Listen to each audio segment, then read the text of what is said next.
أعوذ بالله من الشيطان الرجيم ولقد يسرنا القرآن للذكر فهل من مدكر।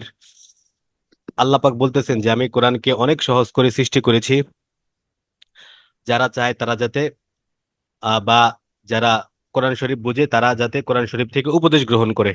ঠিক আছে। আল্লাহ পাক যেহেতু বলেছেন কোরআন শরীফ সহজ, আল্লাহ পাক নিজে কোরআন শরীফ সহজ করে সৃষ্টি করেছেন। এর মানে অবশ্যই কি কোরআন শরীফ সহজ। শুধু আমাদের চেষ্টা প্রচেষ্টা এবং আমাদের অন্তরের আকুতির বিনিময়ে আল্লাহ পাক আমাদেরকে কোরআন শরীফ সহি শুদ্ধ করে শেখার তৌফিক দান করবেন। আরেক জায়গায় আল্লাহ পাক বলেছেন, ইন্না নাহনু নাজ্জালনা যিকরা ওয়া ইন্না লাহু লাহাফিজুন। নিশ্চয়ই আমি কোরআন শরীফকে নাজিল করেছি এবং আমি এটাকে কি করব, কিয়ামত পর্যন্ত সংরক্ষণ করব। ঠিক আছে। আরেক জায়গায় আল্লাহ পাক বলেছেন, যাদেরকে কোরআনের জ্ঞান দেওয়া হয়েছে তাদেরকে আলাদা একটা মর্যাদার অধিকারী বানানো হয়েছে, যে মর্যাদার অধিকারী অন্য কেউ নয়। অন্য কেউ নয়, শুধু যারা কোরআন এবং ইসলামের শিক্ষায় শিক্ষিত তারাই। আরেক জায়গায় আল্লাহ পাক বলেছেন, ওয়ারাত্তিলিল কুরআনা তারতিলা, তোমরা কোরআন শরীফকে তারতিলের সাথে তেলাওয়াত করো, অর্থাৎ সহি শুদ্ধ ভাবে মদগুন্নার সাথে তাজভিদের সাথে তেলাওয়াত করো। এটা কখন সম্ভব হবে? যখন আমরা তাজভিদ জানবো, মদ গুন্না জানবো, কোরআন শরীফের পড়ার নিয়ম কানুন জানবো, তখনই এটা সম্ভব হবে। এরপর আল্লাহ রাসূল সাল্লাল্লাহু আলাইহি সাল্লাম বলতেছেন, খায়রুকুম মান তাআল্লামাল কুরআনা ওয়া আল্লামাহ, তোমাদের মধ্যে সর্বোত্তম ওই ব্যক্তি যিনি কোরআন মাজিদ শিক্ষা করেন এবং অপরকে শিক্ষা দেন। এর মানে তুমি যে কোরআন শরীফ শিখতে আসছো বা শিক্ষা করো, তাহলে তুমি কি আল্লাহ রসুলের হাদিস অনুযায়ী সর্বশ্রেষ্ঠ ব্যক্তি। এরপর তুমি যখন কোরআন শরীফ শিখে অন্যকে শিখাবা, সেই দৃষ্টিকোণ থেকেও তুমি আরো শ্রেষ্ঠ ব্যক্তি। তো কোরআন শরীফ শিখলে এবং অপরকে শেখালে শুধু কি সওয়াব আর সওয়াব। আচ্ছা। জি। এরপরে আল্লাহ রসুল বলেন আরেক হাদিসে, তলাবুল ইলমি ফরিদাতুন আলা কুল্লি মুসলিম, দ্বীনে ইলম অন্বেষণ করা, দ্বীনের জ্ঞান, দ্বীনের ইলম, হ্যাঁ, এগুলো খোঁজা, এগুলো অর্জন করা প্রত্যেক মুসলমান নারী পুরুষের উপর ফরজ। ঠিক আছে। এখন তোমাকে একটা প্রশ্ন করি, তোমার বয়স এখন 8 বছর, তোমার উপর এখন নামাজটা পরিপূর্ণভাবে ফরজ হয়নি। ঠিক আছে। এখনো তোমার উপর নামাজটা ফরজ হয়নি, যেহেতু আল্লাহ রসুলের হাদিস আছে 7 বছর বয়সে তোমরা বাচ্চাদেরকে নামাজের আদেশ করো, আর 10 বছর হয়ে গেলে নামাজ না পড়তে চাইলে তাকে একটু শাসন করতে পারবা। তো সেই হিসেবে তোমার উপর এখনো শাসনের বিধানটা এখনো আসেনি, মানে নামাজ এখনো তোমার উপরে ফরজ হয়নি। তবে একটা জিনিস ফরজ হয়ে গিয়েছে, এটা সবার উপরে ফরজ হয়ে যায় এজ এ মুসলিম মুসলমান হিসেবে, প্রত্যেক নর নারীর উপরে। হ্যাঁ, নামাজ রোজা এগুলো ফরজ হওয়ার পরে একটা জিনিস ফরজ হয়, সেই জিনিসটা কি জানো? জি না। আচ্ছা, একটু চেষ্টা করো তো দেখি পারো কিনা। মাত্রই বললাম, দ্বীনের জ্ঞান অর্জন করা। ঠিক আছে। এই যে হাদিসটা বললাম যে প্রত্যেক মুসলমান নারী এবং পুরুষের উপর দ্বীনের জ্ঞানটা অর্জন করা ফরজ। ঠিক আছে। তো এইটা আমাদের উপর নামাজ রোজা এগুলো ফরজ হওয়ার আগেই আমরা যাতে এগুলো জানতে পারি। হ্যাঁ, কোনটা ফরজ, কোনটা সুন্নাহ, কোনটা কিভাবে পড়তে হয়, ফরজ বিধানগুলো অর্থাৎ নামাজ রোজা কিভাবে করতে হয়, এটা যাতে আমরা নামাজ রোজা ফরজ হওয়ার আগেই জানতে পারি বা জেনে নেই, এটা আমাদের উপর ফরজ। বুঝতে বুঝতে পেরেছো? তো এটা যদি আমরা শিখতে পারি আমাদের উপর ফরজ হওয়ার আগে, অথবা আমরা প্রাপ্তবয়স্ক হওয়ার আগে, তাহলে আমরা কি করতে পারবো, যখন আমাদের উপর নামাজ রোজা ফরজ হবে অর্থাৎ প্রাপ্তবয়স্ক হব, তখন আমরা এগুলো নির্বিঘ্নে সহিষ্ণুভাবে আদায় করতে পারবো। এছাড়া যদি আমরা এই বয়স অর্থাৎ তুমি এখন যে বয়সে শিখতেছো, এই বয়সে যদি কেউ না শিখে, সে যদি শিখে 20 বছর বয়সের পরে, তাহলে কি সে সহিশুদ্ধভাবে নামাজ রোজা পড়তে পারবে? যখন সে প্রাপ্তবয়স্ক হবে 12 বছর পরে, 15 বছর পরে, পারবে? পারবে না তো, অশুদ্ধভাবে সে বলবে, করবে। তো এই জন্য আমাদের উপর এটা আগেই এই দিনের জ্ঞানগুলো বেসিক গুলো অর্জন করা ফরজ, অর্থাৎ 7-8 বছর পর থেকেই, যাতে 12 বছর হওয়ার আগেই আমরা এগুলো শিখতে পারি, জানতে পারি। আচ্ছা। কোরআন শরীফ পড়ার অনেক ফজিলত রয়েছে। 3টা ফজিলত বলি। কোরআন শরীফ পড়লে দিলের ময়লা দূর হয়ে যায়, গুনাহের কালিমা মুছে যায়, আল্লাহর মহব্বত বৃদ্ধি পায়। কি পায়? আল্লাহ পাকের প্রতি ভালোবাসা মহব্বত এটা বৃদ্ধি পায়। এরপরে প্রত্যেকটা হরফে কমপক্ষে কয়টি করে নেকি পাওয়া যায় বলো তো? জানো তুমি কোরআন শরীফের একটা হরফ পড়লে কত নেকি? ফাইজা, জানা মনে আছে? পড়তে আচ্ছা। আগে একটা জানা হরফ, ছিল। আচ্ছা, একটা হরফ পড়লে 10টা নাকি পাওয়া যায়। কয়টা নাকি পাওয়া যায়? 10টা। 10টা। প্রিয় নবীজির একজন সাহাবী বলেছেন, মান ক্বরাআ হরফাম মিনাল কুরআন ফালাহু হাসানাতুন ওয়াল হাসানাতু বিআশরি আমসালিহা।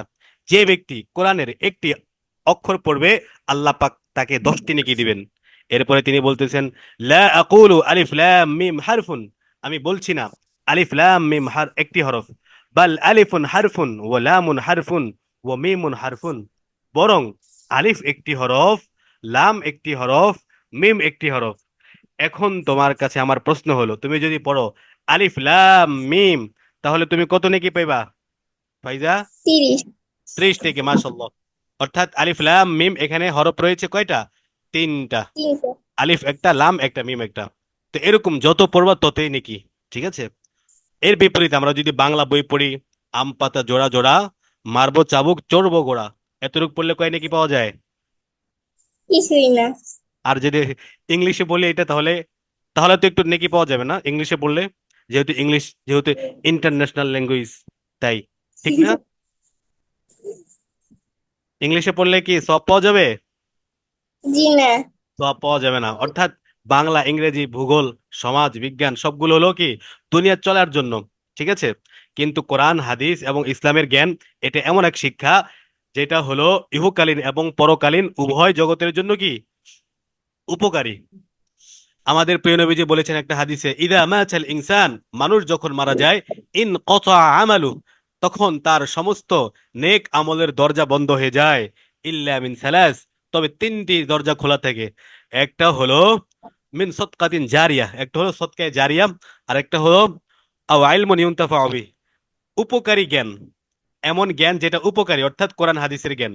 এরপরে 3 নম্বর হলো আও ওয়ালাদিন সলিহিন ইয়াদউ লাহ, এমন নেক সন্তান যে তার পিতামাতার জন্য দোয়া করতে থাকে।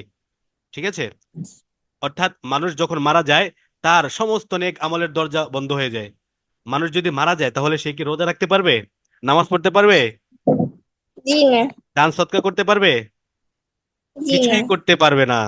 তবে সে যদি কোনো সৎকায়ে জারিয়া, অর্থাৎ কোনো সেবামূলক কোনো কাজ করে যায়, মাদ্রাসা মসজিদ করে যায়, কোনো, হ্যাঁ, গরিবদের জন্য কোনো মনে করো সরাইখানা করে যায়, কোনো এতিমখানা করে যায়, পোল কালবাট ইত্যাদি করে যায়, তাহলে এটা সব সে পেতে থাকবে।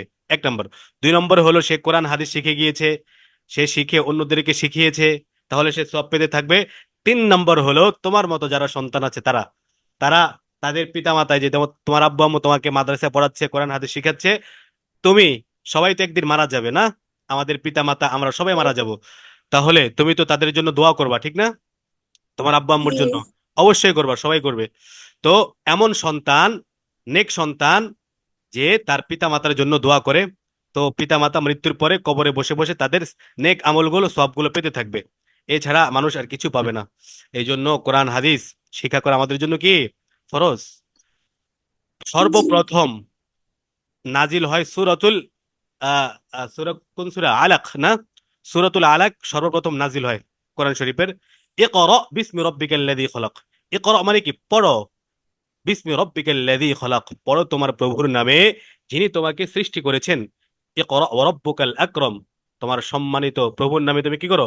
পড়ো। এরপর আছে আল্লাযী আল্লামা বিল কলম, যিনি তোমাকে কলম দিয়ে শিক্ষা দিয়েছেন। তো আমাদের ইসলাম ধর্মের প্রথম বাণী হলো কি, প্রথম ওহী হলো পড়ো দিয়ে। কি দিয়ে? পড়ো পড়ো পড়ো। মানে ইসলাম এমন একটা ধর্ম, এটা হলো শিক্ষিতদের ধর্ম। কাদের ধর্ম? যারা শিক্ষিত মানুষ, যারা জ্ঞানী মানুষ, তাদের ধর্ম, বিদ্বানদের ধর্ম। ইসলামের কোনো মানুষ কখনো মূর্খ মূর্খ থাকতে পারে না। কারণ আমাদের ইসলামের প্রথম বাণী হলো কি, পড়ো পড়ো পড়ো। ঠিক আছে। এই জন্য আমাদের কি করতে হবে? দ্বীনের জ্ঞান অর্জন করতে হবে। আচ্ছা, এই হলো মোটামুটি কিছু ফজিলত বললাম। আরো তো অনেক ফজিলত আছে। যারা কোরআন হাদিস শিক্ষা করে, তাদের পায়ের নিচে ফেরেশতারা কি করে? ডানা বিছিয়ে দেন। সুবহানাল্লাহ। সমুদ্র, সমুদ্রের ভিতরে যত প্রাণী আছে, যত মাছ আছে, সবাই তার জন্য দোয়া করতে থাকে। সুবহানাল্লাহ। সুবহানাল্লাহ বলবা না? সমুদ্রের সুবহানাল্লাহ। ভিতরে যত মাছ আছে, সবাই তোমার জন্য দোয়া করতে থাকবে। বুঝতে পেরেছো? জি। আচ্ছা, মাশাআল্লাহ। এখন তোমাকে একটু কায়দা থেকে ধরবো নাকি ডাইরেক্ট আমপারা থেকে ধরবো বলো তো? কায়দা ধরলে পারবা ফাইজা? জি। জি। ইনশাআল্লাহ। কি বলতে হবে? ইনশাআল্লাহ পারবো। বুঝতে পেরেছো? জি। আল্লাহ আল্লাহ যদি তৌফিক দান করেন তাহলে আমরা পারবো। আচ্ছা, আমি তাহলে তোমাকে নাদিয়াতুল কোরআন থেকে একটু প্রশ্ন করি, দেখি কি অবস্থা।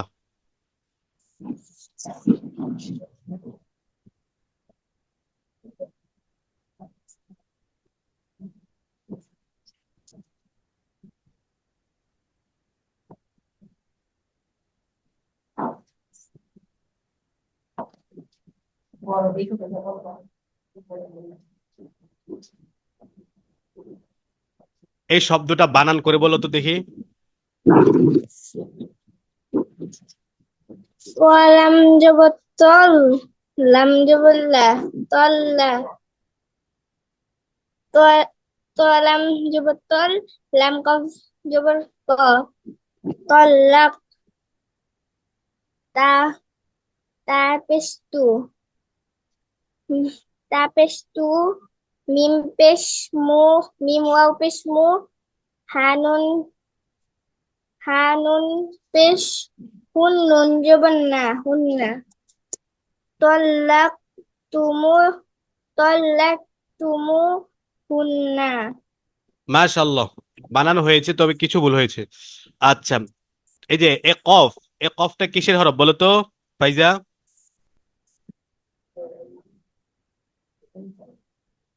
কলকলা। কলকলা। কলকলার হরফ হলে কি করতে হয়?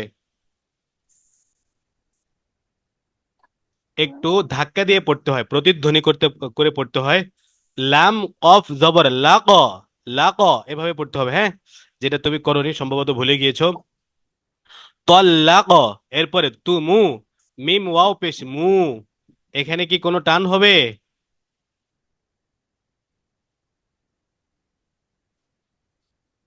পেশের পরে যজমালা ওয়াও কিসের হরফ? মধ্যে তবাই নামে কিছু নাম শুনেছো ফাইজা? Hello,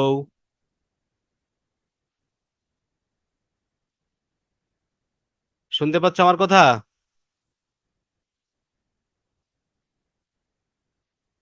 hello, hello,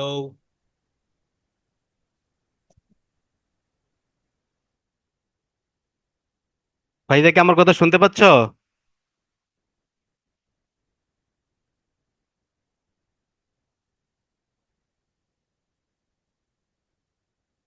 hello,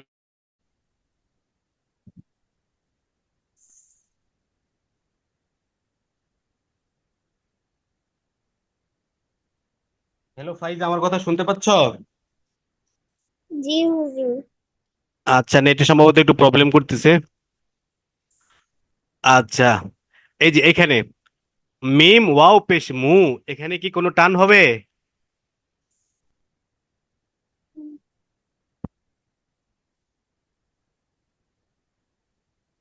hello, বলো, না পারলে বলো না, বুঝি না বা জানি না, বলবো। আচ্ছা, এখানে না এটা হলো হবে একবারে না। বেসিক একটা মদ, হ্যাঁ? সর্বপ্রথম মদ, এটাকে বলে মধ্যে তবাই বা মধ্যে আসলি। পেশের দেশের পরে তোমার যজমালা ওয়াও হলে এক আলিফ টান হয়।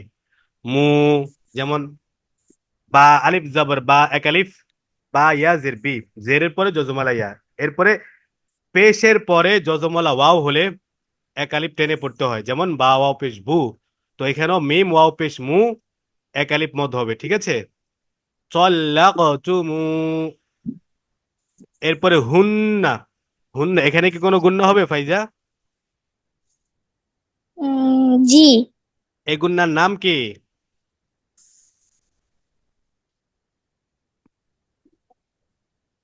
এই গুন্নার নাম হলো ওয়াজিব গুন্না, ঠিক আছে? নিয়মটা হলো হরকতের পরে নুনে অথবা মিমে যদি তাসদিদ হয়, নুনে অথবা মিমে যদি কি হয়, তাসদিদ হয়, তাহলে গুন্না করে পড়তে হয়। এই গুন্নাকে বলে ওয়াজিব গুন্না। যেমন হুন্না, এখানে হায়ের উপরে পেশ রয়েছে, পেশ হরকত, এক জবর এক জের এক পেশকে তো হরকত বলে, তো এখানে পেশ রয়েছে, পেশের পরে নুনের উপরে তাসদিদ রয়েছে, এই জন্য ওয়াজিব গুন্না হবে, হ্যাঁ? এই গুন্না করাটা ওয়াজিব, যদি গুন্না না করো তাহলে ওয়াজিব ছেড়ে দেওয়ার জন্য গুনাহগার হতে হবে। মানে এই গুণনাটা আবশ্যক। এই যে এটা হলো হরকতের পরে নুনে তাসদিদ হয়েছে, আর এখানে আরেকটা আছে মুজাম্মিলু। এখানে হরকতের পরে মিমের উপরে তাসদিদ হয়েছে, এখানেও মুজাম্মিল। এখানেও কি হবে? গুণনা হবে। আচ্ছা, এই শব্দটা বলো তো, শুধু রিডিং বলো।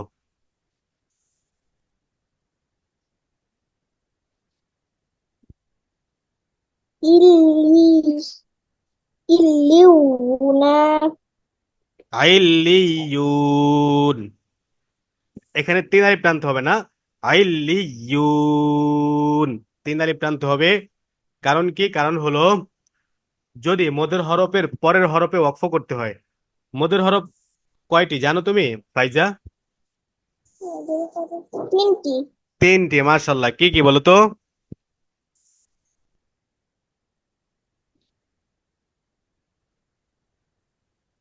মদের হরফ তিনটি, কি কি জানা আছে? মাদ্দে তবাই, মাদ্দে বদল, মাদ্দে লিন। এটা তো মদের হরফ না, এটা তো একটা মদের নাম। মদের হরফ ও হলো তিনটা হরফ থাকবে, হ্যাঁ। একটা হলো আলিফ, আরেকটা হলো ওয়াও, আরেকটা হলো ইয়া। এখানে যেরকম ওয়াও আসছে, পেশের পরে যজমলা ওয়াও আসছে, হ্যাঁ। এটা হলো মদের হরফ। মদের হরফ তিনটা, আলিফ, ওয়াও, ইয়া, তিনটা হলো মদের হরফ। ঠিক আছে, তো মদের হরফের পরে হরফে যদি ওয়াকফ হয় তাহলে তিন আলিফ টেনে পড়তে হয়। তো সাধারণত এটা আয়াতের শেষে হয়ে থাকে, আইলিয়ুন, আইলিয়ুন, এভাবে পড়তে হবে। বুঝতে পেরেছো? জি। আচ্ছা,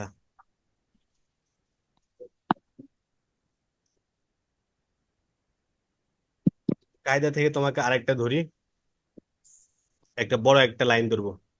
এটা বলো তো পুরাটা রিডিং, অনলি রিডিং। পুরো তেলাগিন।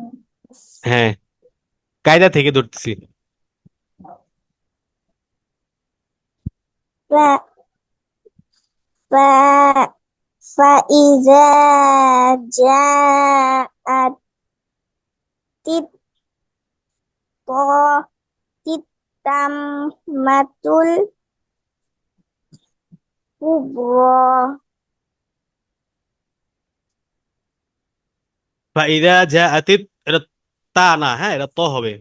ফাইদা জাআতিত তাম্মাতুল কুবরা।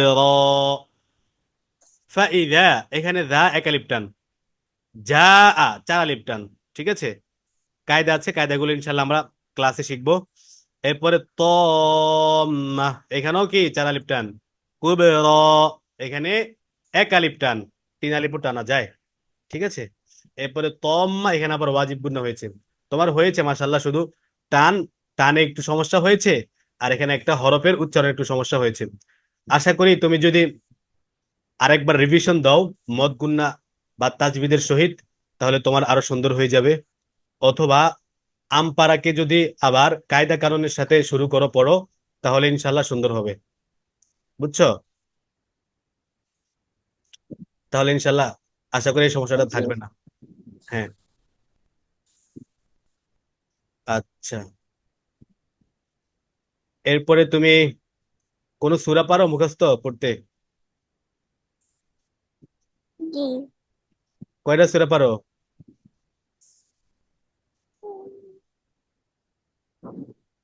অনেকটাই পারি। অনেকগুলোই পারো না, মাশাল্লাহ। আচ্ছা, সূরা ফাতিহাটা আমাকে শোনাতে দাও। أعوذ بالله من الشيطان الرجيم. بسم الله الرحمن الرحيم. الحمد لله رب العالمين. الرحمن الرحيم. مالك يوم الدين. إياك نعبد وإياك نستعين. اهدنا الصراط المستقيم. صراط الذين أنعمت عليهم غير المغضوب عليهم ولا الضالين آمين. মাশাল্লাহ, খুব সুন্দর হয়েছে, তবে আরো শুদ্ধ করা যাবে ইনশাল্লাহ। এরপরে যা বুঝতে পারলাম তোমার একটু মদ গুন্না এবং মদ গুন্নাতে একটু সমস্যা আছে। ঠিক আছে, মানে শুদ্ধতার একটু প্রয়োজন রয়েছে, আর একটা লাহান, লাহান মানে কোরআন শরীফ পড়ার একটা ধাঁচ ধরতে হবে, কারো অনুকরণ করতে হবে। তো তোমাকে যদি যত্নের সাথে এই তাজবিদ গুলো, অর্থাৎ কোন জায়গায় মদ হবে, কোন জায়গায় গুণ্য হবে, কোন হরফটা কিভাবে উচ্চারণ করতে হবে প্র্যাকটিক্যালি দেখানো যায়, ইনশাল্লাহ তোমার আরো ইমপ্রুভ হবে ইনশাল্লাহ। ঠিক আছে। আচ্ছা, এরপরে আমাদের ক্লাসের একটা তো বিষয় হলো আমরা ইসলামিক যে বেসিক জ্ঞানগুলো, এগুলো আমরা প্রতিদিন 10 মিনিট 5 মিনিট করে আলোচনা করি ধারাবাহিকভাবে। তো সেই ধারাবাহিকতায় তোমাকে একটা প্রশ্ন করছি। বলো তো, উপরে ওঠার সময় কোন দোয়া পড়তে হয়, জানা আছে? হ্যাঁ। আচ্ছা, ইসলামের সমস্ত কাজে সুন্নাহ আছে, হ্যাঁ, সুন্নত পদ্ধতি আছে, মানে সব কাজে দোয়া আছে। উপরে ওঠার দোয়া, নিচে নামার দোয়া, এবং সমতল ভূমিতে চলার দোয়া, বাথরুমে প্রবেশের দোয়া, বাথরুম থেকে বের হওয়ার দোয়া, ঘুমানোর দোয়া, ঘুম থেকে ওঠার দোয়া, খাবার খাবার দোয়া, খাবার শেষে দোয়া, অনেকগুলো দোয়া আছে। ইনশাল্লাহ এগুলো আমাদের মুসলমান হিসেবে বা সুন্নাহ সম্মত জীবন যাপন করার জন্য আমাদের এটা শেখা উচিত। এটা শিখলে আমাদের কি হবে, বা এগুলো পালন করলে আমাদের দুনিয়া আখিরাত সুন্দর হবে, আল্লাহর পক্ষ থেকে আমরা রহমত প্রাপ্ত হব। এবং আমরা, যেমন কিছু আমল আছে সকালে করলে তুমি সন্ধ্যা পর্যন্ত আল্লাহ পাকের হেফাজতে থাকবা, আবার সন্ধ্যায় করলে ফজর পর্যন্ত আল্লাহ পাকের হেফাজতে থাকবা। ঠিক আছে। তো এই সকল দোয়াগুলো আমাদের শেখা উচিত, আমরা এই ক্লাস এগুলো ধারাবাহিকভাবে শিখিয়ে থাকি। তো উপরে ওঠার সময় পড়তে হয়, তুমি এটা পারো কিন্তু জানো না এটা যে উপরে ওঠার সময় পড়তে হয়, এটা সবাই জানে। আল্লাহু আকবার, কি পড়তে হয়? আল্লাহু আকবার। এই শব্দটা তো জানো না, আল্লাহু আকবার, এই শব্দটা জানো, কিন্তু এটা জানো না যে এটা উপরে ওঠার সময় পড়তে হয়। আচ্ছা, এরপরে নিচে নামার সময় পড়তে হয় সুবহানাল্লাহ। কি পড়তে হয় নিচে নামার সময়? সুবহানাল্লাহ। ঠিক আছে, নিচে নামার সময় পড়তে হবে সুবহানাল্লাহ। এরপরে সমতল ভূমিতে চলার সময় পড়তে হবে আল্লাহু আকবার। কি পড়তে হবে? আল্লাহু আকবার। সমতল ভূমিতে পড়তে হবে লা ইলাহা ইল্লাল্লাহ। উপরে ওঠার সময় আল্লাহু আকবার, নিচে নামার সময় সুবহানাল্লাহ। আর সমতল ভূমিতে অর্থাৎ রাস্তাঘাটে, বাসার ফ্লোরে, অর্থাৎ সমান জায়গাতে চলার সময় পড়তে হবে লা ইলাহা ইল্লাল্লাহ, লা ইলাহা ইল্লাল্লাহ। এটা পানি খাওয়ার আদব, পানি পান করার আদব জানো? পানি কিভাবে পান করতে হয়? জি। কিভাবে? উম, 3 বারে পান করতে হবে পানি। 3 ঢোকে, হ্যাঁ, প্রথমত পানি বসে পান করতে হয়, ডান হাতে ধরে পান করতে হয়, পানি পান করার আগে দেখে পান করতে হয় পানিতে কোনো ময়লা আবর্জনা আছে কিনা। এরপরে বিসমিল্লাহ বলে পানি পান করতে হয়, 3 ঢোকে পান করতে হয়। পানি পান শেষে কি বলতে হয়? আলহামদুলিল্লাহ। আলহামদুলিল্লাহ। হ্যাঁ, তো এটা হলো একটা ইসলামিক ম্যানারের একটা অংশ। আচ্ছা, তো এরকম অনেকগুলো বিষয় আছে যেগুলো আমরা ধারাবাহিকভাবে আলোচনা করব।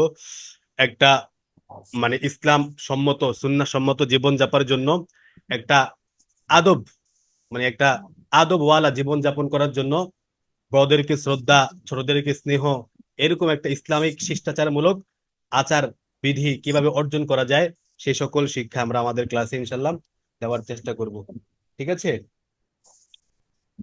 ইসলামিক সাধারণ জ্ঞান, জি। ইসলামিক সাধারণ জ্ঞান সম্পর্কে আমরা পড়িয়ে থাকি। তোমাকে সহজ কিছু প্রশ্ন করি। বলো তো, আমাদের নবীজির নাম কি? হযরত মুহাম্মদ সাল্লাল্লাহু আলাইহি ওয়াসাল্লাম। মাশাআল্লাহ, হযরত মুহাম্মদ সাল্লাল্লাহু আলাইহি সাল্লাম। আমাদের নবীজির পিতার নাম কি? আব্দুল্লাহ বিন আব্দুল মুত্তালিব। আব্দুল্লাহ। নবীজির পিতার নাম আব্দুল্লাহ, দাদার নাম হলো আব্দুল মুত্তালিব। ঠিক আছে। এরপরে নবীজির মায়ের নাম কি বলো তো? উম, হ্যাঁ। নবীজির মায়ের নাম হলো আমেনা।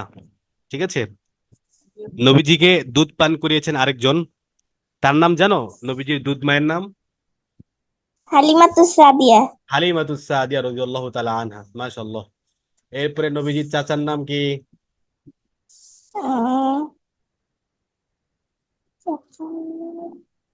আবু তালেব। কি নাম? আবু তালিব। আবু তালেব। নবীজির কতজন স্ত্রী ছিলেন? উম, 11 জন। ঠিক আছে, নবীজির 11 জন স্ত্রী ছিলেন। আচ্ছা, এরপরে বলো তো সর্বপ্রথম নবীকে। হযরত আদম আলাইহিস সালাম। মাশাআল্লাহ, হযরত আদম আলাইহিস সালাম হলেন সর্বপ্রথম নবী এবং সর্বপ্রথম রাসূল বা নবী। আর আমাদের নবী কি শেষ নবী, সর্বশেষ নবী, বা জি, সর্বশেষ নবী কে? হযরত মুহাম্মদ হযরত সাল্লাল্লাহু আলাইহি মুহাম্মদ সাল্লাম। সাল্লাল্লাহু আলাইহি সাল্লাম। মাশাআল্লাহ। আচ্ছা, তুমি কয়টা সূরা মুখস্থ পারো মোট, ফাইজা? উম, অনেকগুলাই পারি কিন্তু গুনি অনেকগুলো। নাই। 100টা হবে, 100টা? না, তো অনেকগুলো বলতে কয়টা? উম, অনেকগুলো বলতে কয়টা ফাইজা? পাঁচ ছয়টা। হ্যাঁ, পাঁচ ছয়টা। 5-6টা। 5-6টা অনেকগুলো? 5-6টা তো অনেক কম। ঠিক আছে। উম, আচ্ছা, তুমি এখন আম্পারাতে কোন সূরা পড়ছো ফাইজা? সূরাতুস সিজদা। সূরাতুর, সিজদা। আবার বলো তো নামটা। সূরাতুস সিজদাতি। আচ্ছা, এটা পড়েছো এখন যেটা দেখাচ্ছি?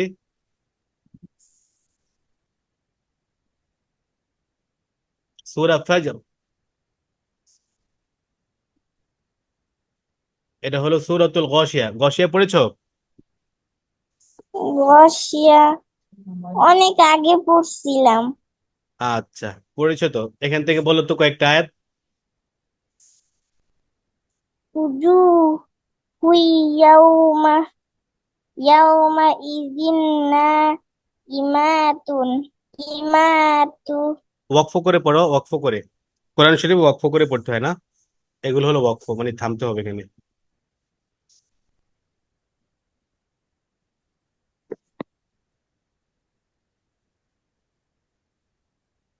ওজুহু ইয়াউমাইযিন নাঈমা।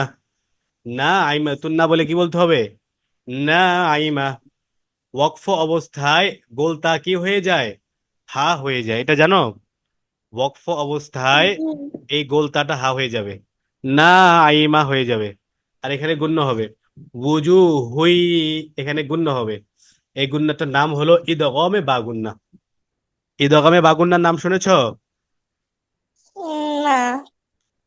নুন সাকিন অথবা তানবিনের পরে ইদগমে বাগুন্না 4টা হরফ আছে, ইয়া ওয়াও মিম নুন। তো যে কোনো একটা অক্ষর আসলে গুণ্য করে পড়তে হয়, যেমন এখানে তানবিনের পরে ইয়া এসেছে। ঠিক আছে, এরপরে ইয়াউমা ইদিন, এখানে ওয়াজিব গুন্না। এখানেও কি এসেছে? এখানেও আহ নুনের উপরে গুন্না। তাসদিদ এসেছে, গুণ্য হবে। না, ইয়া ও মিম নুন, এটাও ইদগামে বাগুন্য হবে। কি হবে? ইদগামে বাগুন্য হবে। তানবিনের পরে ইদগামে বাগুন্নার একটি হরফ নুন এসেছে, এই জন্য এখানে কি হবে? ইদগামে বাগুন্য হবে। ওয়াজিব গুন্না কেন হবে না? ওয়াজিব গুন্না হতে হলে এই নুন, নুনের উপরে যে তাসদিদটা আছে, ওই তাসদিদের আগে হরকত হতে হতো, কিন্তু এটা তো হরকত না, এটা তো তানবিন না, রিজের হলো তানবিন। তো এখানে গুন্না পেলাম আমরা কয়টা? হুই একটা, এরপরে ইয়াউমা ইদিন দুইটা, দুইটা গুন্না পেলাম। ঠিক আছে, আর তান আছে উজু একটা, এরপরে না একটা, দুইটা, দুইটা পালাম, পেলাম মদ অর্থাৎ টান, আর দুইটা পেলাম গুন্না। ঠিক আছে, উজু হুই ইয়াউমা ইদিন নাইমা। বলো তো। وجوه يومئذ نائمة. নাইমা, ناعمة. নাইমা। نائمة. ইমা না তো, আইন। আইন উচ্চারণ করতে হয় কিভাবে?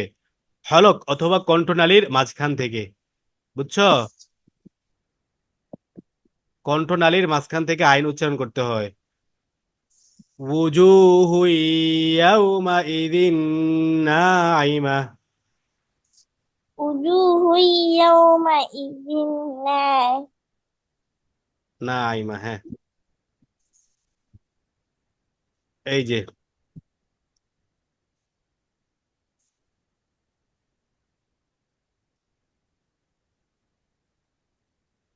আইন উচ্চারণ করতে হয় কণ্ঠনালীর মধ্যখান হইতে, অর্থাৎ মাঝখান থেকে। আইন, ঠিক আছে, আইনটা 3 আলিফ টানে টেনে পড়তে হয় কণ্ঠনালীর মাঝখান থেকে। আইন, এভাবে, হ্যাঁ। না আইমা, না আইমা, এভাবে পড়তে হবে। আচ্ছা, তো এ হলো আমাদের ক্লাসের একটা সংক্ষিপ্ত একটা ধারণা বা থিম। তো আমাদের ক্লাসগুলো, মানে এটা তো একটা ডেমো ক্লাস বা একটা ট্রায়াল ক্লাস। আমাদের ক্লাসগুলো ইনশাল্লাহ আরো আন্তরিকতার সাথে আরো একটু ধীরে সুস্থ ভাবে, ঠিক আছে, বাচ্চাদের সাইকোলজি অনুযায়ী, মনন অনুযায়ী, মেধা অনুযায়ী বাচ্চাদেরকে আমরা পড়িয়ে থাকি। সে যতটুকু পারে বা যেভাবে শিখতে সক্ষম হয়, সে প্রসেসটা আমরা অবলম্বন করে পড়াবো ইনশাল্লাহ আগামী ক্লাসগুলোতে। আচ্ছা, এ হলো আমাদের ক্লাস। যদি আপনাদের কোনো কিছু বলার থাকে বলতে পারেন।